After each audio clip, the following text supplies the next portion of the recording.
사랑합니다. 기도해 주셔서 저를 8년간 길러주었던 대전 세로남교회 대학부 수련회 부여에서 열렸는데요. 부여에 가서 말씀 잘 전하고 돌아왔습니다.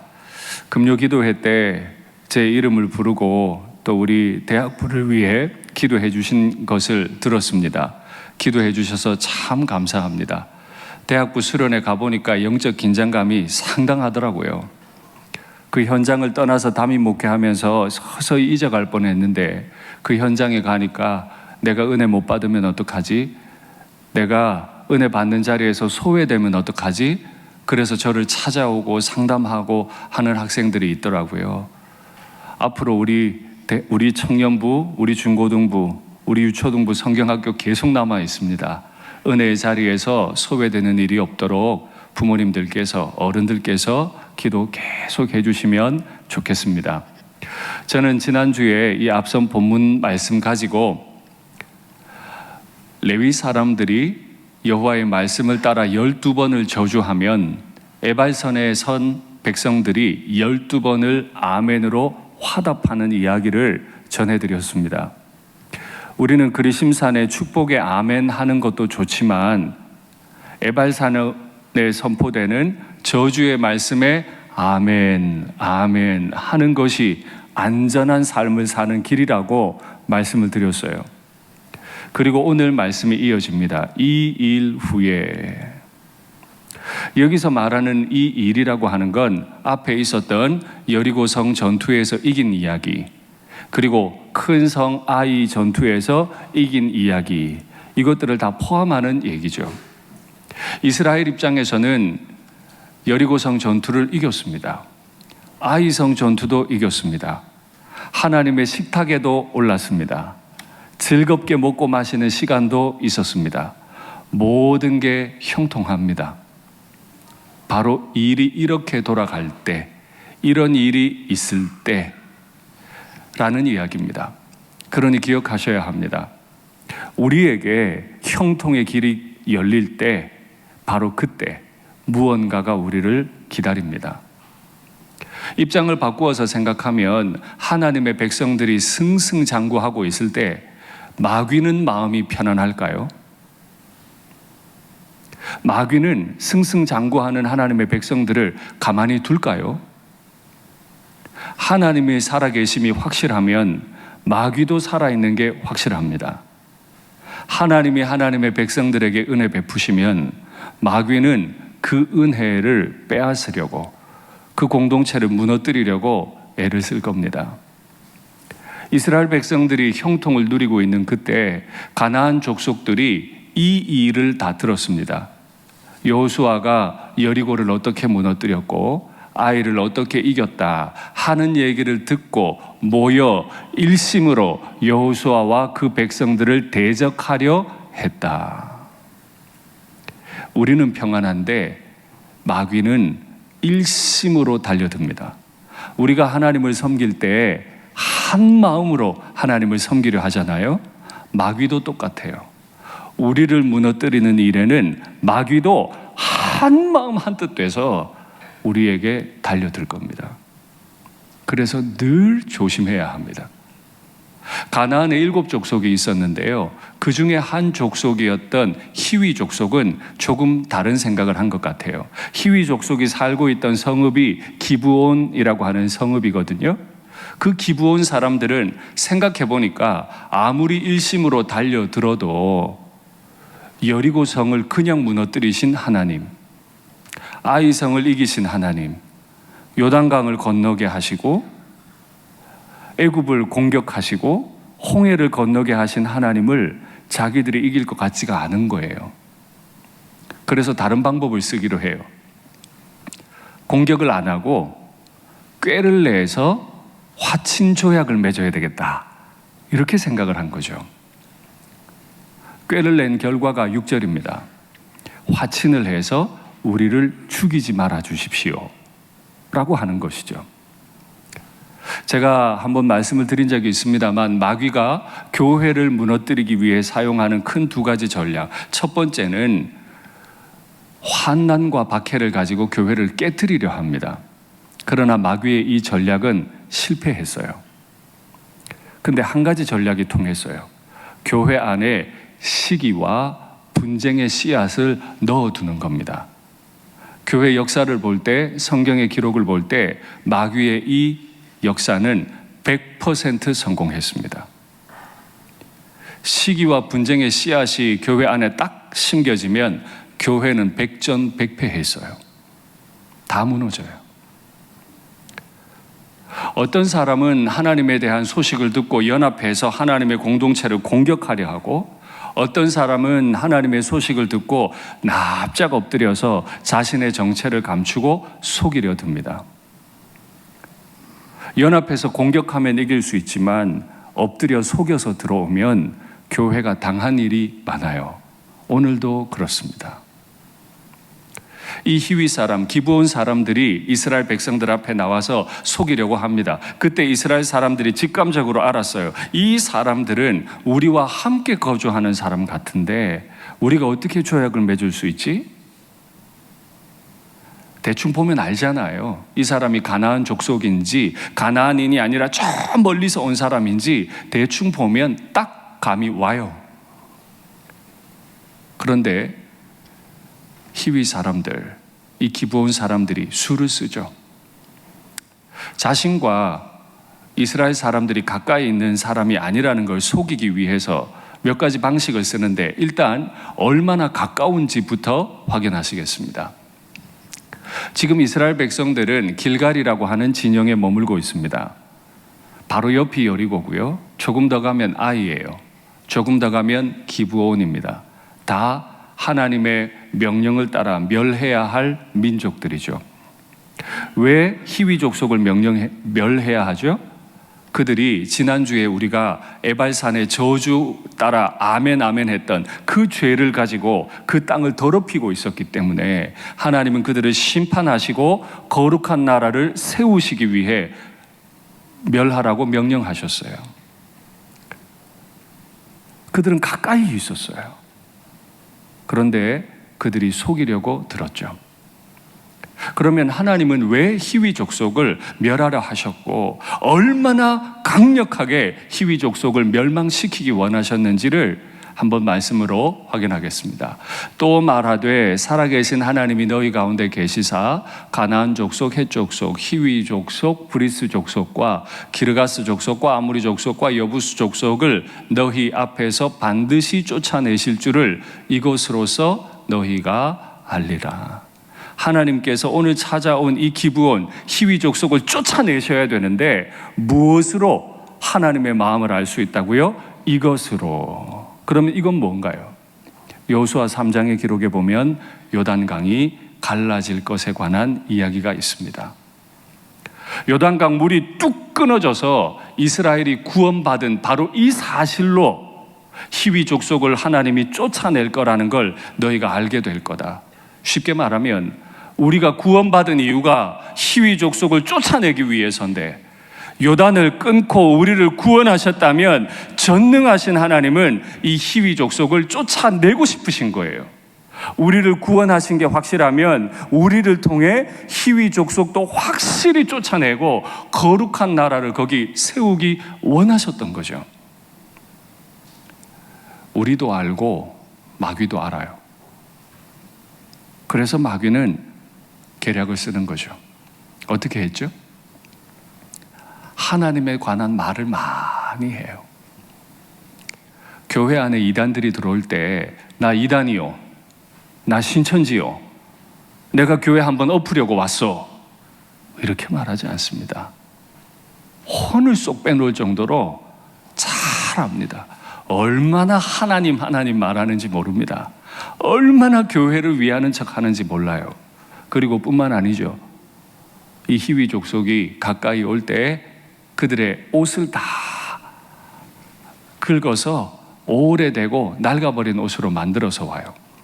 신도 가장 낡은 것만 신고 와요. 포도주를 가져왔는데 가죽 부대도 다 얼었어요. 떡을 어디서 구했는지 곰팡이가 쓴 떡을 가지고 왔습니다. 그리고 보라고, 우리가 이렇게 멀리서 왔다고. 보십시오. 아무래도 우리 가까이 있는 사람 같아요. 하나님이 그런 마음 주셨어요.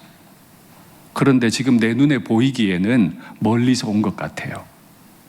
들리는 소리가 하나님, 하나님, 교회, 교회.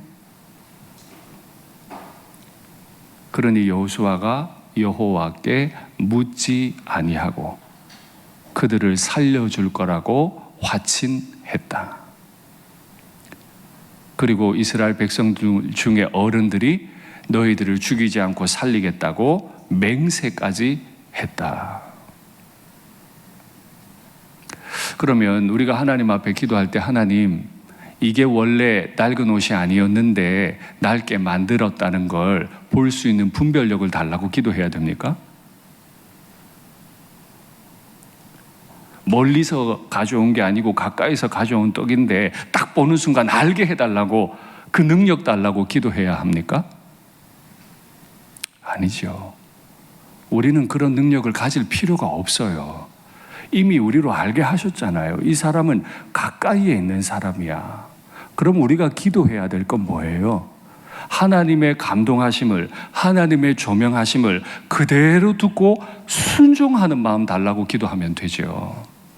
내게 어떤 능력을 달라고 기도할 게 아니라 하나님의 말씀을 잘 듣고 내 마음이 붕 떠 있는지 아닌지 내 마음을 분별하는 능력을 달라고 기도하면 돼요.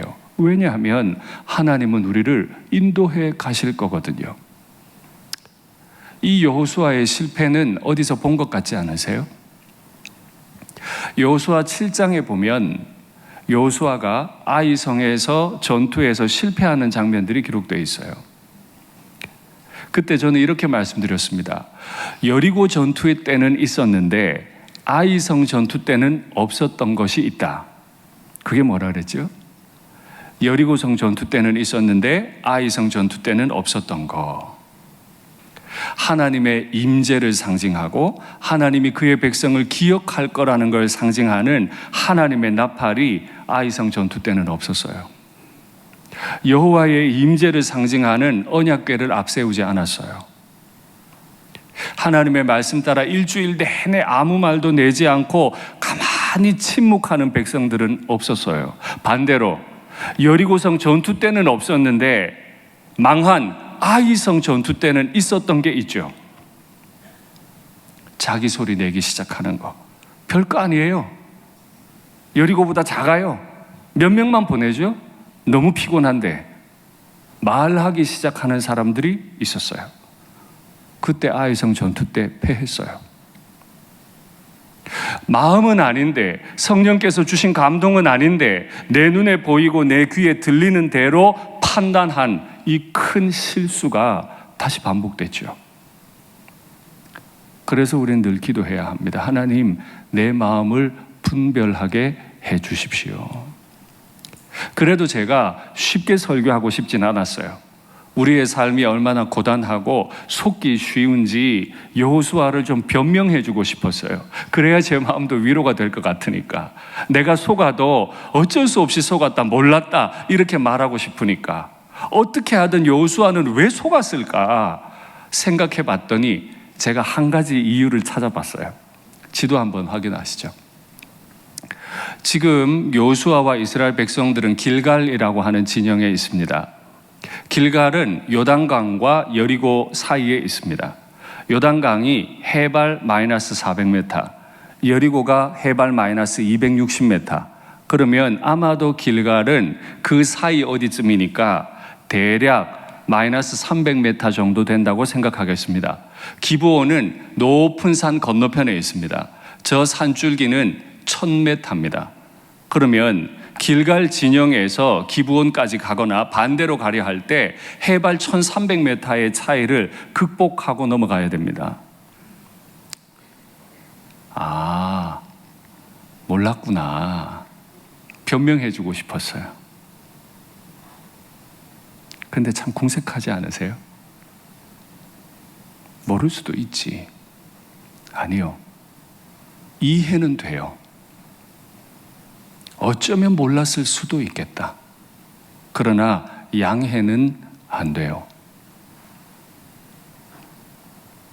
왜 화가 나는지 이해는 돼요. 그러나 양해는 안 돼요. 다시 반복하면 안 되니까. 참 무서운 일입니다. 좀 더 우리 삶에 가까이 적용하기 위해서 한 가지 예를 들어 보겠습니다.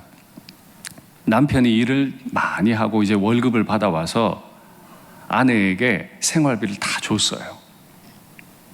아내들에게 묻겠습니다. 생각해 보시고 대답해 보세요. 남편이 돈 주고 당신 마음껏 생활하시오.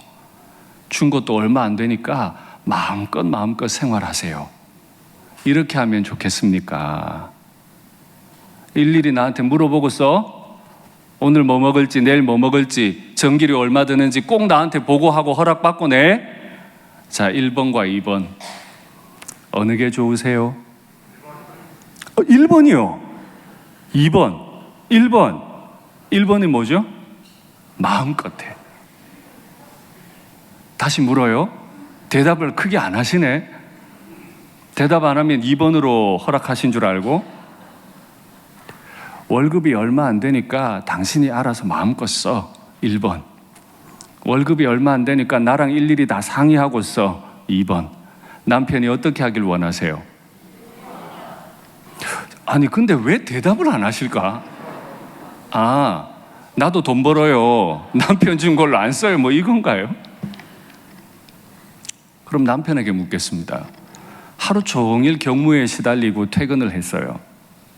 아내가 육아는 나만 하냐, 가사는 나만 하냐, 같이 하자, 어디 들어눕냐, 방 닦아라. 1번. 그리고 2번은 얼마나 수고 많으셨어요. 당신은 누워 쉬어. 날도 더운데 당신 좋아하는 냉면하고 화채해 줄게. 2번. 자, 아내가 어떻게 해주길 원하세요?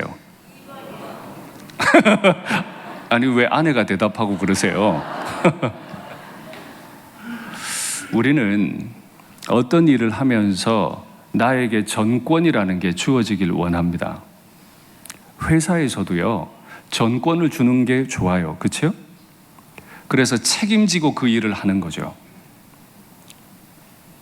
근데 전권을 준다는 건 마음대로 해도 된다는 뜻은 아닙니다. 마음껏 하되 마음대로 하면 안 되죠. 이제 다시 묻겠습니다. 진짜 중요한 질문입니다. 신앙생활을 할 때도 하나님은 전권을 주셨을까요? 이거 좀 애매하죠. 하나님은 우리에게 전권을 주시고 신앙생활하게 하셨는가? 그럼요. 하나님의 형상을 따라 지음받은 사람이기 때문에 우리에게 지혜를 주시고 사랑의 마음을 주셨어요. 그래서 내가 전권을 가지고 하죠. 하나님이 마지막 날 아담을 지으셨어요. 그리고 아담이 짐승들을 다 불러 모으고 자기에게 온 짐승들의 이름을 다 붙이는 것도 보고 계셨어요. 아담에게는 통치할 수 있는 정권이 주어졌어요.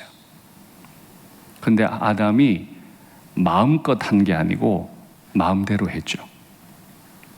하나님께 묻지 않고 선악을 알게 하는 나무의 열매를 마음대로 먹어버렸어요.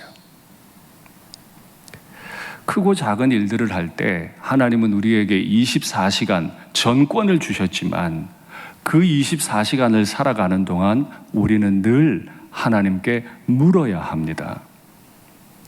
가정을 위해서, 교회를 위해서 내가 이 말은 꼭 해야 돼.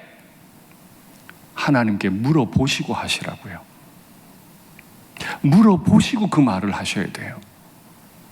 하나님이 내가 그렇게 말해도 된다고 허락하시는지 안 하시는지, 하나님의 법에 맞는지 안 맞는지 물어보시는 게 온유함입니다. 허락되면 마음껏 하세요. 허락이 안 되면 아무리 말하고 싶어도 그 말은 하면 안 되는 거예요. 근데 지금 이스라엘이 어떤 입장이라고요? 이 일 후에, 이 일이 어떤 일이요? 여리고성을 무너뜨렸어요. 이 성을 무너뜨렸어요. 하나님의 식탁에 올라서 식사도 같이 하고 즐거웠어요. 마음이 높아졌습니다. 이렇게 못되게 하시려고 아이성에서 실패하게 하시고 두 번째 아이성 전투의 방식을 보여주셨죠. 너희는 아이성을 너무 멀리 떨어지지 말고 가까이에서 아이성을 바라보면서 매복해라. 전능하신 하나님이면 그냥 여리고성 무너지듯이 아이성 네가 내 백성 40명이나 죽여? 하고 아이성 무너뜨릴 수 있잖아요. 전능하시면. 그런데 하나님 그렇게 안 하시죠. 하나님은 당신의 전능성을 사용하실 때 무너뜨리실 때도 있지만 철저히 낮아지셔서 그 백성들과 함께 하시죠. 일주일 내내 백성들과 함께 여리고성 주변을 돌아주셨어요. 그리고 아이성에 함께 매복해 주셨어요. 그리고 때가 되어서 여호수아에게 말씀하세요. 단창을 들어 아이를 가리키라. 그때 그 여호와의 명령을 들었던 여호수아가 단창을 들고 아이를 가리킬 때 전쟁에서 승리했죠. 내 마음에 희위 족속이라는 확신이 있는데 보고 들리는 게 아닐 그때 우리가 해야 할 일은 보고 들린 것으로 함부로 말하고 행동할 게 아니라 하나님 어떻게 할까요? 희위 족속 같은데 아니라고 말하는데 어떻게 할까요? 했으면 하나님이 분명 인도하셨을 겁니다. 전능하신 하나님 하늘에 계신 분이 아니라 우리 몸을, 이 더러운 몸을 성전 삼고 내 안에 계시잖아요. 전능자께서 자신을 최대한 낮추시고 우리와 함께 하시잖아요. 그럼 그분께 물으면 되는데 묻지 않아서 큰 사단이 나고 말았죠. 이 상황에 대해서 기독교 변증가 C.S. 루이스는 이렇게 설명합니다. 스크루테이프의 편지라는 책인데 제가 몇 번 소개해드린 책입니다. 한번 확인하시죠. 지금 해야 할 일은 딱 하나야. 마귀의 나라에 꽤 높은 계급을 가진 마귀의 종, 삼촌 종이 조카 종에게 설명하는 겁니다. 지금 네가 해야 될 게 하나인데 네 환자는 겸손해졌어. 예수님께 미친 사람, 그리스도인을 환자라고 불러요. 저 책에서는. 네 환자가 드디어 겸손해졌다. 환자가 그 사실에 관심을 갖도록 유도해 보았느냐? 유도하라는 얘기죠. 겸손하게 만들고 겸손해졌다는 그 사실에 자꾸 관심을 가지게 만들라는 거예요. 미덕이란 인간 스스로 그것을 가졌다고 의식하는 순간에 위력이 떨어지는 법인데 내가 좀 착하지 이러는 순간 위력이 떨어지는데 겸손의 경우에는 더 위력이 떨어진다는 거죠. 환자의 심령이, 그리스도의 심령이 진짜, 그리스도인의 심령이 진짜 가난해진 순간을 잘 포착하거라. 잘했다. 너 진짜 하나님 앞에 겸손하구나. 야, 너 어떻게 이렇게 겸손해? 너 정말 잘했다. 하는 식의 만족감만 슬쩍 밀어넣으면 된다. 대박해로는 교회를 못 깨트려요. 시기와 분쟁의 씨앗만 살짝 놓으면 교회는 무너져요. 여리고성이 다 무너졌습니다. 아이성도 무너뜨렸습니다. 12번의 저주에 아멘 아멘 했습니다. 드디어 우리는 가나안의 주인이 됐구나. 하나님의 종이 됐구나. 그럼 너 하나님의 종이지. 잘했어. 내가 잘했구나. 그래서 망한다고요. 오늘 기도의 제목으로 삼아야 합니다. 남들 분별하려 하지 마시고 세상 분별하려 하지 마시고 내 마음 분별하세요. 주님 앞에 충성했던 거, 주님 앞에 헌신했던 거, 그거 지금 분별하지 않으시면 우린 또 무너질 수 있습니다. 그런데 이 문제를 넘어선 한 믿음의 사람이 있죠. 바로 요셉입니다. 요셉은 아주 어릴 때부터 형들의 시기와 질투를 받았습니다. 그 마음에도 미움이 생겼겠죠. 형들에 의해 죽을 뻔하다가 노예로 팔려갔습니다. 얼마나 억울했을까요? 노예로 팔렸을 뿐 아니라 파렴치범으로 몰려서 옥에까지 갇혔습니다. 생각만 해도 형들을 정말 못되게 행동하고 싶었을 거예요.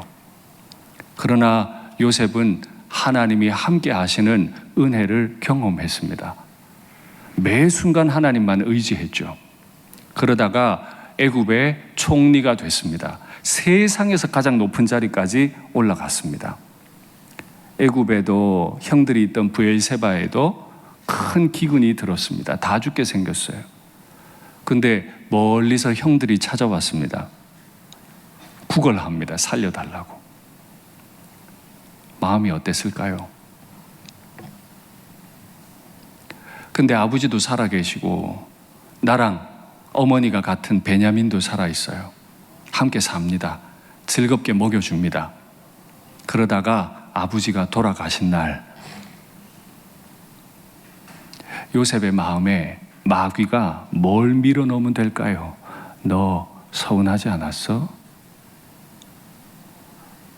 너 지금까지 했으면 됐지. 그래도 아버지 마음 안 아프게 했잖아. 이 마음 하나면 충분해요. 그렇죠? 그래서 형들이 와서 이렇게 말합니다. 한번 확인하시죠. 그의 형들이 또 친히 와서 요셉 앞에 엎드려 이르되 우리는 당신의 종들입니다. 희위 족속하고 똑같이 말하죠. 우리는 당신의 종입니다. 요셉이 그들에게 이르되 두려워하지 마소서. 내가 하나님을 대신하리이까. 당신들은 나를 해하려 하였으나 하나님은 그것을 선으로 바꾸사 오늘과 같이 많은 백성의 생명을 구원하게 하시려 하셨나니. 가장 높은 자리에 있고 지금까지 복수하고 싶은 마음 다 절제하고 아버지와 형들의 가족들을 다 살려줬어요. 아버지가 돌아가신 날, 진짜 내가 내 마음대로 할 수 있는 바로 이날, 요셉은 내가 하나님을 대신하리이까. 나는 결코 하나님의 자리를 차지할 수 없습니다. 나는 하나님 아래에 있습니다. 하나님이 형들의 생명을 구원하셨는데 내가 어떻게 형들에게 복수할 수 있습니까? 걱정 마십시오 하고 형들의 가족도 다 봉양하고 위로했다. 창세기 마지막 기록입니다. 창세기 1장은 하나님의 천지 창조를 다뤄요. 그리고 전권을 아담에게 주셨죠. 아담은 그 전권을 잘못 사용해서 이 온 땅에 죽음의 저주를 가져왔습니다. 하나님은 이 죽음의 저주를 극복하기 원하셨죠. 그 결과가 창세기 마지막 장 50장 요셉의 고백입니다. 아담같이 높은 위치에 있었지만 요셉은 내가 하나님을 대신하리이까.